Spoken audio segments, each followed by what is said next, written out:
Aliansi Santri, BCC, kita kapan adakan talkshow, kita diskusi, ya, Anda silakan berargumen. Saya akan membantah dari fakta-fakta persidangan saja. Anda harus bisa menjelaskan kepada publik gitu loh. Jangan semangatnya itu pertama saja gitu loh.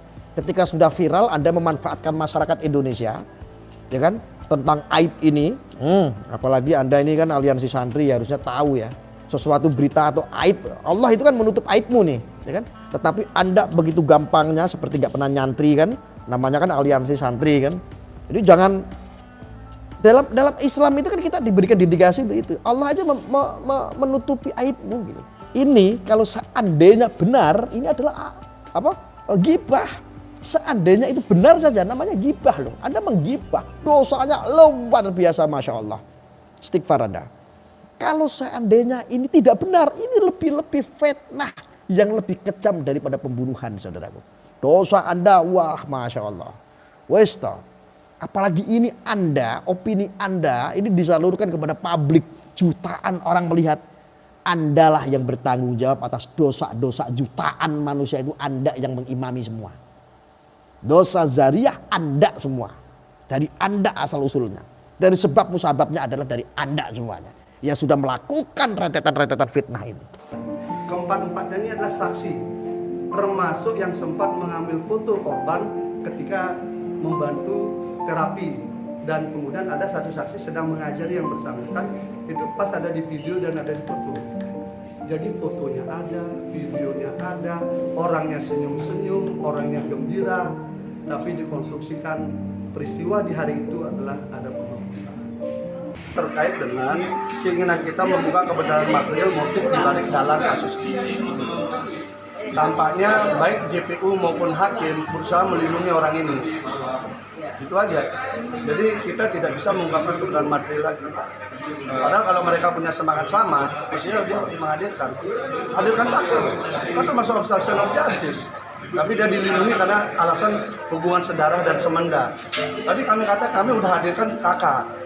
Bahwa yang keluarganya pakai etat tuh ini.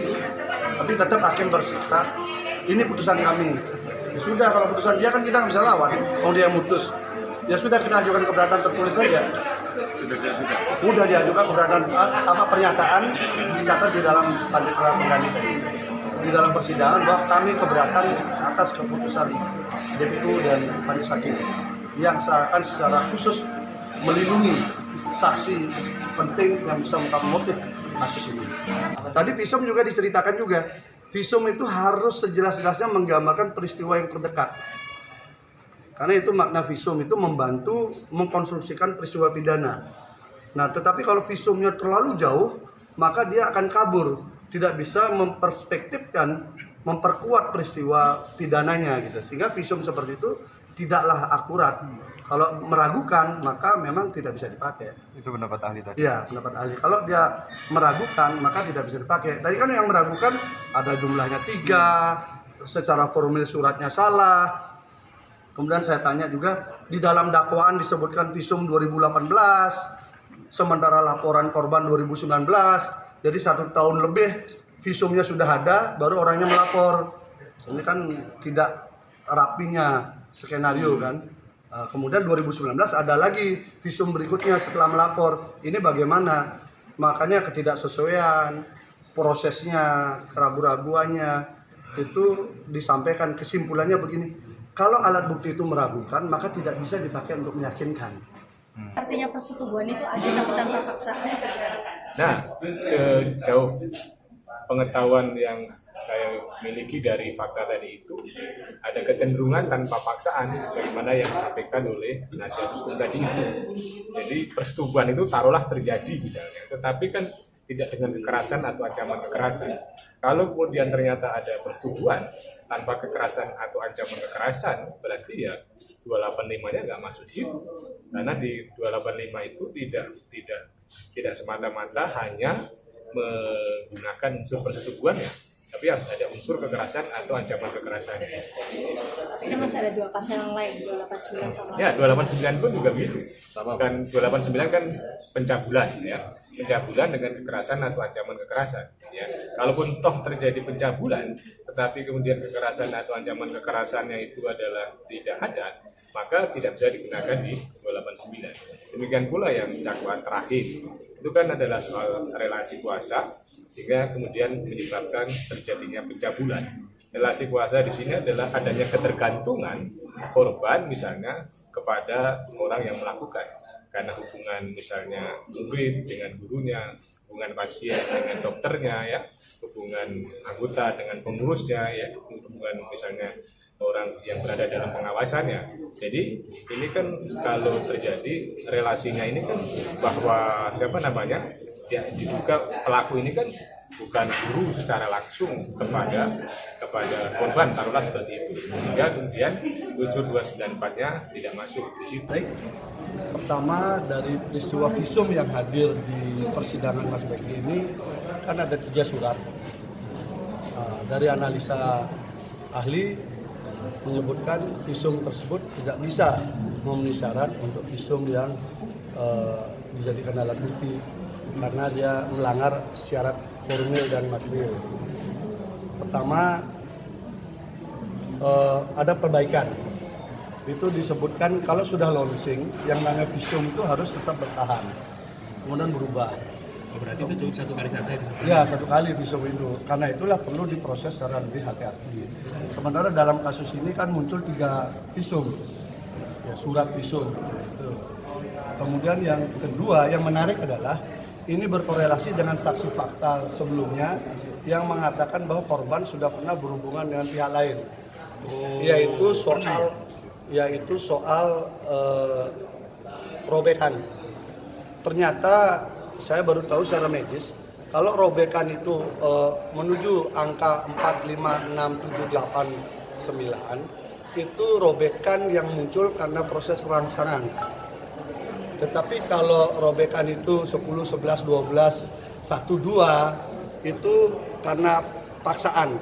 Artinya kalau dia pemerkosaan, maka pasti dia akan muncul robekan itu di angka yang tadi 10, 11, 12, 1 dan 2. Tapi kalau rangsangan dalam pendapat ahli tadi dia akan muncul 4, 5, 6, 7, 8, 9. Sementara hasil visum itu 2 merujuk angka 6 dan 9. Dan itu sudah lama, kan robekan lama bahasanya. Jadi dari pemahaman itu kita semakin yakin visum itu tidak memenuhi syarat, dan juga kalau toh angka itu dianggap benar, itu pun juga tidak ada konteks pemerkosaan, karena konteksnya di situ adalah ada rangsangan, dan itu linier dengan pengakuan 2 orang saksi. Dengan kasus ini bagaimana? Kalau bicara pandangan berarti saya harus uraikan lagi nih seluruh keterangan di sidang tadi. Coba lebih spesifik. Di antaranya. Oke. Di antaranya Ya. Ada perbedaan antara penyikapan hukum dengan penyikapan psikologi forensik terkait kualitas keterangan saksi. Kalau di dalam hukum misalnya, kesaksian mata atau keterangan saksi itu sangat penting.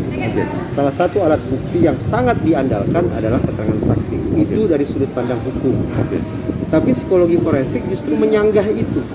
Sampai-sampai psikologi forensik menyimpulkan bahwa secara umum barang yang paling merusak proses sidang, barang yang paling merusak proses penegakan hukum, barang yang paling merusak pengungkapan kebenaran itu justru keterangan saksi. Jadi sangat kontras, sangat berbenturan. Saya percaya yang mana? Ya saya tentu saja konsekuensinya saya lebih percaya pada hasil riset psikologi forensik. Alhasil tadi saya tanda petik wanti-wanti di ruang sidang bahwa proses sidang yang proses penegakan hukum yang terlalu mengandalkan pada keterangan saksi, saya memilih untuk menaruh skeptisisme tingkat tinggi. Itu yang saya katakan. Saksi itu kan salah satu alat bukti ya? Ya, keterangan saksi. Ya, keterangan saksi adalah salah satu alat bukti. Kalau kemudian itu secara psikologis forensik dianggap tidak kuat. Apa yang seharusnya terjadi? Tidak terjadi, yang bisa terjadi? Iya. Ya batal. Dakwaan tidak terbukti. Batal demi hukum. Kalau tidak demi hukum, Ya, baru. batal demi hukum. Kenapa? Karena keterangan saksi sebagai alat bukti sudah disampaikan di sidang, tapi tidak berhasil meyakinkan majelis. karena validitasnya sangat buruk.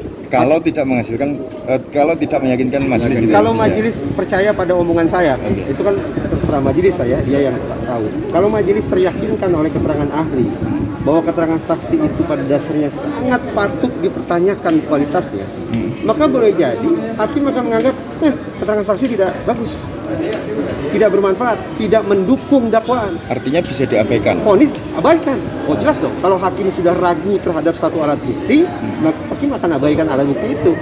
Oh gitu. Iya. Bagaimana mungkin hakim ragu terhadap satu alat bukti, tapi dia pakai? Itu kan tidak mungkin.